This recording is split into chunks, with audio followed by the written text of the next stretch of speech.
नमस्कार। कभी सोचा है कि ऐसी चीजें जो हमें दिखती भी नहीं, वो हमारी जिंदगी में कितना बड़ा बदलाव ला सकती हैं? आज हम बात करने वाले हैं नैनो टेक्नोलॉजी की, एक ऐसी कमाल की दुनिया की जो इतनी छोटी है, इतनी छोटी कि हम देख भी नहीं सकते, लेकिन इसका असर भारत के भविष्य पर बहुत बड़ा होने वाला है। जरा सोचिए, एक ऐसी टेक्नोलॉजी जो हमारे प्लैनेट को, हमारी धरती को साफ करने में मदद कर रही है।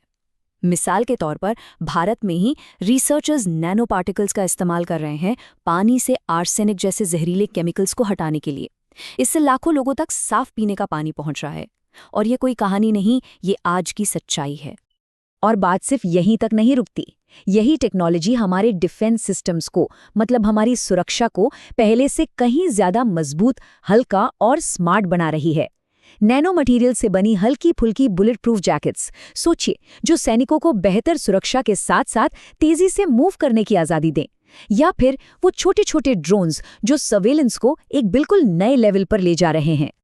और हमारे आसपास की दुनिया, जैसे सड़कें, पुल, सुरंगें, नैनो टेक्नोलॉजी उन्हें भी ज़्यादा टिकाऊ, ज़्यादा ड्यूरेबल बना रही है। एक एग्जाम्पल लेते हैं, ऐसे पुल जिनके अंदर नैनो सेंसर्स लगे हों। ये सेंसर्स किसी भी स्ट्रक्चरल डैमेज या क्रैक के बारे में पहले से ही अलर्ट कर सकते हैं। सोचकर देखिए, इससे कितने बड़े हादसे टाले जा सकते हैं। तो सवाल ये उठता है, एनवायरनमेंट, सिक्योरिटी, इंफ्रास्ट्रक्चर, इन सब अलग अलग फील्ड्स में जो इतनी ज़बरदस्त तरक्की हो रही है, उसके पीछे आखिर ऐसी कौन सी एक चीज़ है? वो कौन सा कॉमन थ्रेड है जो इन सब को आपस में जोड़ता है? जवाब है नैनो टेक्नोलॉजी। ये साइंस है नैनो स्केल पर काम करने का। एक ऐसा पैमाना जो हमारी सोच से भी, हमारी कल्पना से भी छोटा है, लेकिन इसकी पावर, इसकी कैपेबिलिटीज लिमिटलेस हैं, असीम है। ठीक है, तो चलिए इसमें थोड़ा और गहराई में उतरते हैं, बिल्कुल डिटेल में समझेंगे। हम बात करेंगे इस छोटे से साइज की अनोखी पावर के बारे में, भारत के एम्बिशियस नैनो मिशन के बारे में, यहाँ के वर्ल्ड क्लास रिसर्च सेंटर्स और फ्यूचर को लेकर भारत के क्या प्लान्स हैं, इन सब पर।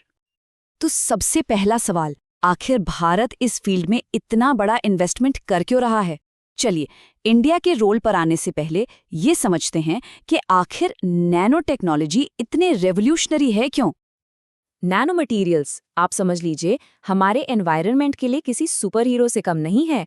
पानी में ये वायरस और हेवी मेटल जैसे छोटे से छोटे दुश्मन को भी फिल्टर कर देते हैं।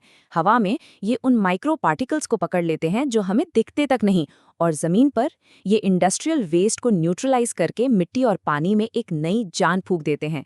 ये सच में नेचर के लिए एक गेम चेंजर है। तो अब सवाल ये है कि इस रेवोल्यूशन में इंडिया ने एंट्री कैसे ली? चलिए, अब फोकस करते हैं भारत के उस एम्बिशियस नेशनल नैनो मिशन पर, जिसने देश को इस फील्ड में एक ग्लोबल प्लेयर बनाकर खड़ा कर दिया है। अब देखिए, इसकी कहानी काफी इंटरेस्टिंग है। ये कोई अचानक लिया गया फैसला नहीं था। ये एक clear long term government strategy थी जो 2 दशक पहले शुरू हुई। सोचिए, 2001 में इसकी नींव रखी गई national nano science and technology initiative से। फिर 2007 में आया ग्रैंड नैनो मिशन, जिसने इसे एक जबरदस्त रफ्तार दी, और ये मिशन आज भी पूरी ताकत से चल रहा है। और ये मिशन सिर्फ एक पॉलिसी पेपर नहीं था, बिल्कुल नहीं। ये एक पूरा इकोसिस्टम, एक पूरा माहौल बनाने का प्लान था। इसमें रिसर्च पर जोर दिया गया, मॉडर्न इंफ्रास्ट्रक्चर खड़ा किया गया, टेक्नोलॉजी डेवलपमेंट को बढ़ावा दिया, स्किल्ड लोगों को तैयार किया गया, और इंटरनेशनल कोलैबोरेशन पर भी फोकस किया गया। मतलब सक्सेस का एक A to Z सोचा समझा फॉर्मूला। तो इतनी मेहनत का नतीजा क्या निकला? रिजल्ट बिल्कुल कमाल के हैं। आज की तारीख में नैनो टेक्नोलॉजी में साइंटिफिक पब्लिकेशंस के मामले में भारत दुनिया में तीसरे नंबर पर है, थर्ड। ये सिर्फ एक नंबर नहीं है, ये इस बात का जीता जागता सबूत है कि इंडिया इस फील्ड में एक ग्लोबल पावर हाउस बनकर उभर रहा है। तो यहाँ एक ज़रूरी बात समझने की है, ये सक्सेस सिर्फ पॉलिसीज़ की वजह से नहीं मिली। इसके पीछे असली इंजन थे हमारे वर्ल्ड क्लास इंस्टीट्यूशंस का नेटवर्क, जिन्होंने इस इनोवेशन को आगे बढ़ाया। लेकिन ये सब काम करता कैसे है? देखिए, मॉडल बड़ा सिंपल और इफेक्टिव है। सरकार रिसर्च के लिए बीज बोती है, फंड करती है, और प्राइवेट सेक्टर उन बीजों से ऐसे प्रोडक्ट्स उगाता है जो हमारी जिंदगी बदल देते हैं। ये एक बहुत ही पावरफुल पार्टनरशिप है जो लैब की डिस्कवरी को मार्केट की रियलिटी में बदल देती है और इनोवेशन को एक नया पुश देती है। और इस सक्सेस के पीछे देश भर में फैले कुछ की इंस्टीट्यूशंस हैं। मोहाली में INST है तो बेंगलोर में सेंस, जो लिक्विड क्रिस्टल्स और जेल्स जैसे सॉफ्ट मटेरियल्स पर काम करता है। ये सेंटर्स इनोवेशन के वो पावर हाउसेज हैं जहां इंडिया का फ्यूचर शेप ले रहा है। और हाँ, देश भर के IITs और IISc जैसे बड़े नाम तो इस रेवोल्यूशन को आगे बढ़ा ही रहे हैं। और बात सिर्फ जनरल नैनो टेक्नोलॉजी की नहीं है, कुछ खास प्रोग्राम्स भी हैं, जैसे कि INUP I2I। ये प्रोग्राम स्पेसिफिकली नैनो इलेक्ट्रॉनिक्स पर फोकस कर रहा है, मतलब नेक्स्ट जनरेशन डिवाइसेस की तैयारी, जो और भी छोटे, तेज और पावरफुल होंगे। जरा सोचिए, हमारे फोन की चिप शायद और भी कितनी छोटी हो सकती है। तो चलिए अब देखते हैं कि ये सारी कोशिशें मिलकर इंडिया के टेक्नोलॉजिकल फ्यूचर के लिए एक मजबूत नींव कैसे बना रही हैं, कैसे लैब में हो रहा काम हमारी रोजमर्रा की जिंदगी तक पहुंच रहा है।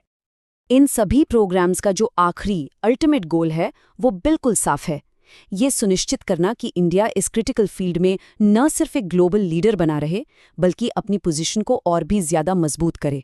ये सिर्फ एक पॉलिसी नहीं, ये एक नेशनल कमिटमेंट है, एक राष्ट्रीय संकल्प है। और जाते जाते एक सवाल, एक सोच जिसके साथ सबको छोड़ना जरूरी है। कार्बन नैनो ट्यूब्स और ग्राफीन जैसे नेक्स्ट जनरेशन नैनो मटेरियल्स, ये भारत के फ्यूचर को कैसे ट्रांसफॉर्म कर सकते हैं। इलेक्ट्रॉनिक्स से लेकर एनर्जी तक, मेडिसिन से लेकर कंस्ट्रक्शन तक, जो पॉसिबिलिटीज हैं वो सच में एंडलेस हैं। और ये तो अभी बस शुरुआत है।